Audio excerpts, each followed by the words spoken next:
நண்பர்கள் அனைவருக்கும் வணக்கம்.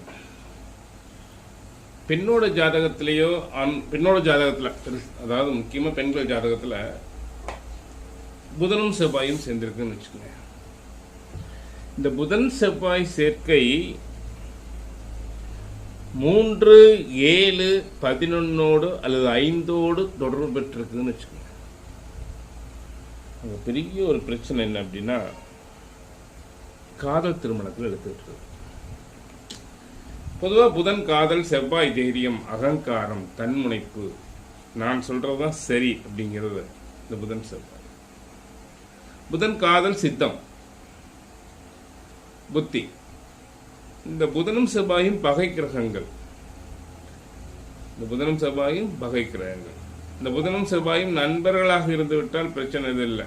அதாவது பிரச்சனை கொஞ்சம் குறையுது. இப்போ சிம்ம லக்கணத்திற்கு பார்த்தீங்கன்னா புதன் தன லாபாதிபதி, செவ்வாய் சிம்ம லக்கணத்திற்கு 4, 9 அதிபதி. இந்த சிம்ம லக்கணத்திற்கு ஒரு கடுமையான பாதிப்பு கொடுக்குது அப்படின்னா, சிம்ம லக்கணத்துக்கு கடுமையான பாதிப்பு கொடுக்கறது இல்லை. அதுவே தனுசு லக்கணத்துக்கு புதன் செவ்வாய்னா, புதன் பாதகாதிபதி, செவ்வாய் யோகாதிபதி. இப்போ இவங்களுக்கு இந்த புதன் செவ்வாய் சேர்க்கை 3, 7, 11 5 தொடர்பு இருக்கும் பொழுது காதலில் இழுத்து விட்டுறது தைரியம். நமக்கு அவங்க ஒத்து வருவாங்களா ஒத்து வர மாட்டாங்களா அது ரொம்ப யோசிக்காமையே ரொம்ப காதலில் போய் விழுந்துடுறாங்க. அவங்க இல்லைன்னா வாழ மாட்டாங்க அளவுக்கு பெற்றோர்களை கன்வின்ஸ் பண்ணி எவ்வளவு முயற்சி பண்ணாலும் இவங்க காதலில் ஜெயிச்சிடுறாங்க. காதலில் ஜெயித்து விடுகிறார்கள், தெளிவாக புரிஞ்சுக்கணும். ஆனால் புதன் செவ்வாய் பகை கிரகம். இதில் ஒருத்தர் பாதகாதிபதியோ ஒருத்தர் கெடுதலாக இருக்கும் பொழுது திருமணத்திற்கு பிறகு இவர்கள் வாழ்க்கையில் தோற்று விடுகிறார்கள். ஏண்டா காதலித்தோம், எதற்காக காதலித்தோம், தவறான காதலில் விழுந்து விட்டோமே, நம்பி விட்டோமே, ஏமாந்து விட்டோமே என்று ஒவ்வொரு நாளும் கஷ்டப்படுகிறார்கள். யோசிக்கணும்.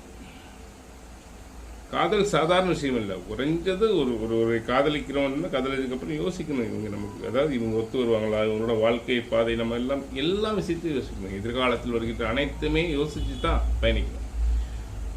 காதலிச்சிட்டோம் அப்படின்னா அது என்ன நடந்தாலும் சரி, அந்த அன்பில் ஒரு சிறு குறைபாடு கூட இருக்கக்கூடாது. அதுதான் உண்மை காதல். இப்போ புதன் செவ்வாய் பெண் ஜாதகத்தில் இருந்து 3, 7, 11 இருந்து 5 ஜாதகத்தில் 5, 7, 11 தொடர்பு பெற்றிருந்தால் ஜாக்கிரதை, கவனமா இருங்க. அதே போல சந்திரன் கேது, சந்திரன் ராகுல ஜாதகத்திலும் கவனமா இருங்க பெண்கள் ஜாதகத்தில்.